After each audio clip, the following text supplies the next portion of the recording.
ایک گدھا روز اپنے مالک کے لیے نمک کی بوری لے کر بازار جایا کرتا تھا۔ راستے میں ایک دریا آتا تھا جسے پار کرنا پڑتا تھا۔ گدھا اپنا کام محنت سے کرتا تھا اور اس کا مالک اس سے خوش ہوتا تھا۔ ایک دن جب وہ دریا پار کر رہا تھا تو وہ پانی میں گر گیا۔ بوری بہت زیادہ ہلکی ہو گئی کیونکہ پانی نے نمک کو جذب کر لیا تھا۔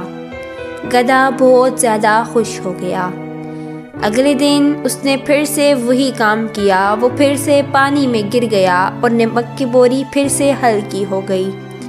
وہ بہت دن ایسا ہی کرتا رہا۔ مالک کو اس پر تھوڑا سا شک ہوا اور اس نے یہ سوچا کہ اسے سبق سکھانے کے لیے کچھ کرنا پڑے گا۔ اگلے دن مالک نے نمک کی بجائے کپاس کی بوری گدھے کی پیٹھ پر رکھ دی اور دریا کی طرف روانہ ہو گیا۔ گدھا اپنی پرانی عادت کے مطابق دریا میں گر گیا، لیکن اس بار کپاس نے پانی جذب کر لیا اور بوری پہلے سے کہیں زیادہ بھاری ہو گئی۔ گدھے نے بہت مشکل سے دریا پار کیا اور وہ بری طرح تھک گیا۔ وہ سمجھ گیا کہ اس کی دھوکہ دہی نے نہ صرف اس کے مالک کا نقصان کیا بلکہ اسے خود بھی نقصان پہنچایا۔ سبق: دھوکہ دہی کا انجام ہمیشہ برا ہوتا ہے۔